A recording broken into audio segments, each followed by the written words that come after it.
Good morning 8th class बच्चों। Page number 103 आप लोग अपनी हिंदी 1 की बुक का खोलिएगा। हिंदी 1 की बुक का पेज नंबर 103। इसमें आज आपको पढ़ाएंगे सुभाष चंद्र बोस का पत्र। ठीक है, तो आज की डेट डाल लीजिएगा इसमें 29/12/2020। कोटेशन डाल लीजिएगा, मुस्कान प्रेम की भाषा है, इन्वर्टेड कॉमा लगा लीजिएगा। बच्चों इसमें महान स्वतंत्रता सेनानी सुभाष चंद्र बोस का एक पत्र है जिसमें उन्होंने लाला लाजपत राय के बारे में लिखा है, अपने मित्र को लिखा है, तो उसके बारे में यहाँ पर बताया गया है। नेताजी सुभाष चंद्र बोस को तो बच्चों सभी जानते होंगे, उनका नारा भी आज तक सबको याद है ना कि तुम मुझे खून दो मैं तुम्हें आज़ादी दूंगा, या दिल्ली चलो आदि जो उनके नारे हैं वो सबको याद हैं। सुभाष चंद्र बोस को एक बार अकारण ही बिना कारण ही अंग्रेज़ सरकार ने जेल भेज दिया था, और पहले तो उनको बंगाल के ये बरहमपुर जेल में भेजा गया था। उसके बाद इनको म्यांमार, जिसे बर्मा कहते हैं, वहाँ के मांडले जेल में उनको बच्चों भेज दिया गया था। मांडले जेल में इसके पहले लाला लाजपत राय भी रह चुके थे, तो वो अपने मित्र को उनके बारे में बताते हैं कि वो उस जेल में क्या क्या उन्होंने महसूस किया, और जब उसको वहाँ पर मतलब जब वो गए तो अपने देश से दूर होने पर भी उनको वो स्थान उनको प्रेरणा देता रहा, क्योंकि वहाँ पर पूर्व स्वतंत्रता सेनानी लाला लाजपत राय रह चुके थे। देखिए यहाँ पर पत्र विधा है बेटा, पत्र लेखन की विधा है। यहाँ NC केलकर के नाम, मांडले सेंट्रल जेल, अपर वर्मा। ये देखिए वर्मा लिखा है, वर्मा में ये जेल उपस्थित है भारत से अलग। 1925 का लेटर है बच्चों, 20/8 यानी 20 अगस्त 1925 का पत्र है। जैसे पत्र हम लोग लिखते हैं, फॉर्मेट में चेंजिंग आ गई है, पहले इधर लिखा जाता था, अब इन्होंने लिखा प्रिय श्री केलकर, मैं पिछले महीनों से आपको लिखने की सोचता हूँ, जिसका कारण केवल यह रहा है कि मैं आप तक ऐसी जानकारी पहुँचा दूँ जिसमें आपको दिलचस्पी होगी, इंटरेस्ट होगा, रुचि होगी, आपको जानने की इच्छा होगी। अपने मित्र से कहते हैं, मैं नहीं जानता कि आपको मालूम है या नहीं कि मैं यहाँ गत जनवरी से कारावास में हूँ। यानी बच्चों कारावास जेल खाने में, ये मांडले जेल में जनवरी से कारावास में है। देखिए बच्चों ये अगस्त में लगभग इनको यहाँ पर रहते हुए 8 महीना हो गया है, 7-8 महीना करीब हो गया जेल में रहते हुए। तो अपने अनुभव को सुभाष चंद्र बोस अपने मित्र को लिख करके भेजना चाहते हैं। वो कहते हैं, जब बरहमपुर जेल बंगाल में जो जेल था से मुझे मांडले जेल के लिए स्थानांतरण का आदेश मिला, ट्रांसफ़र, उनको बरहमपुर जेल से मांडले जेल में भेजे जाने का जब आदेश आया, तब कहते हैं सुभाष चंद्र बोस कि मुझे यह स्मरण नहीं था या नहीं आया था कि लोकमान्य तिलक ने अपने कारावास काल का अधिकांश भाग मांडले जेल में गुजारा था। जब सुभाष चंद्र बोस कहते हैं कि जब ये सरकारी आदेश आया कि अब उनको बरहमपुर जेल से निकालकर मांडले जेल में भेजा था, तो उस समय तो वो वहाँ चले गए, लेकिन उनको ये बिल्कुल नहीं याद था कि लोकमान्य तिलक को भी इसी कारावास में सज़ा भुगतनी पड़ी थी। चहार दीवारी में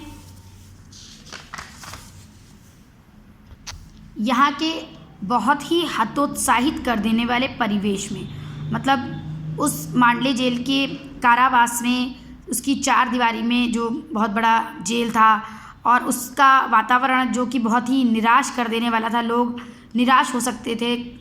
उस निराशापूर्ण माहौल में भी, उस परिवेश में भी, माहौल में भी स्वर्गीय लोकमान्य, मतलब अब लोकमान्य तिलक हमारे बीच में नहीं है, तो अपने मित्र को बताते हैं कि उस बेकार, मतलब उस निराशापूर्ण माहौल में भी लोकमान्य तिलक ने अपनी सुप्रसिद्ध ग्रंथ गीता भाष्य का प्रणयन रचना की थी। यानी आम इंसान जिस जेल में जाकर निराश हो सकता है, उस निराशावादी माहौल में भी लोकमान्य तिलक निराश नहीं हुए, बल्कि उन्होंने क्या किया, वहाँ पर भी लोगों को प्रेरित करने के लिए गीता भाष्य नाम के ग्रंथ की रचना की, जिसने मेरी राय में उन्हें शंकर और रामानुज जैसे प्रकांड भाष्यकारों की श्रेणी में स्थापित कर दिया। यानी कि शंकराचार्य, रामानुजाचार्य, तो ये महान प्रकांड, महान जो भाष्यकार है, साहित्यकार जो है, तो कहते हैं कि इनकी श्रेणी में ला करके इस जो उन्होंने रचना की, इस रचना ने उनको इन महान साहित्यकारों की श्रेणी में ला करके खड़ा कर दिया।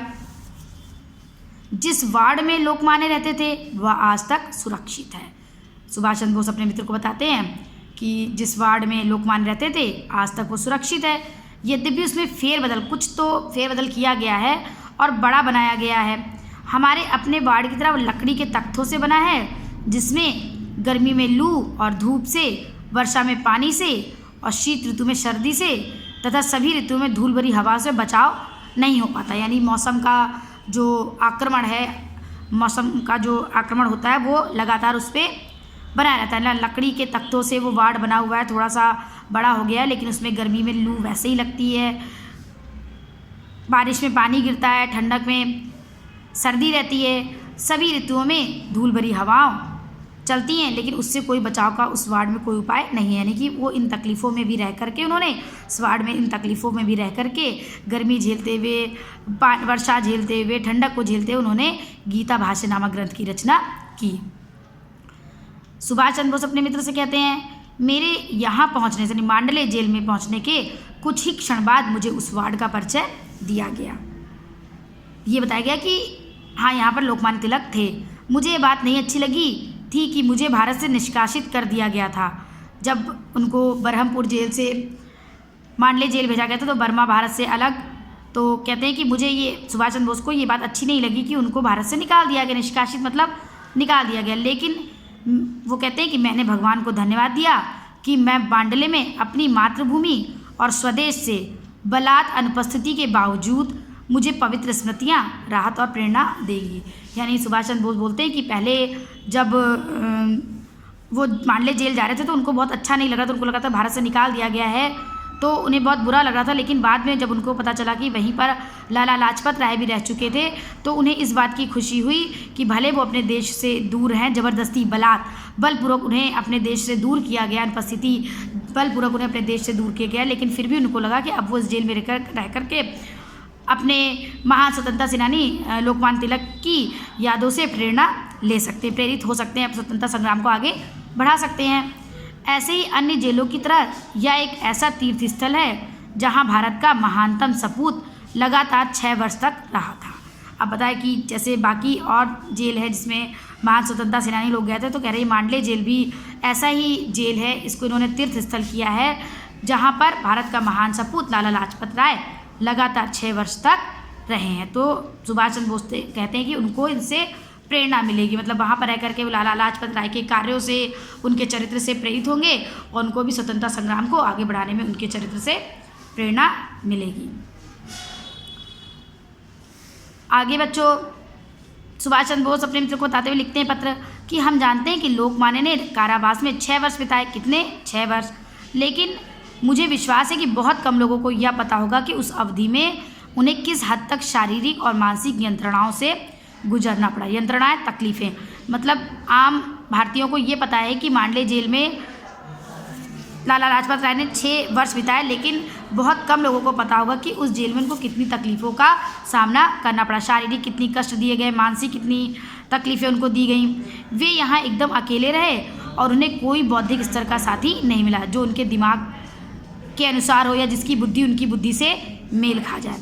मुझे विश्वास है उन्हें किसी अन्य बंदी से मिलने जुलने नहीं दिया जाता था। सुभाष चंद्र बोस कहते हैं कि मुझे ये भी विश्वास है उन्हें किसी से मिलने जुलने नहीं दिया जाता था। उनको सांत्वना देने वाली एकमात्र वस्तु किताबें थीं और उनको उस कारावास में केवल कोई ढांढस दे रहा था तो वो किताबें थीं। वे एक बंद कमरे में एकदम अकेले रहते थे, किसी से मिलते जुलते नहीं थे, मतलब कोई मिलने जुलने नहीं देता था।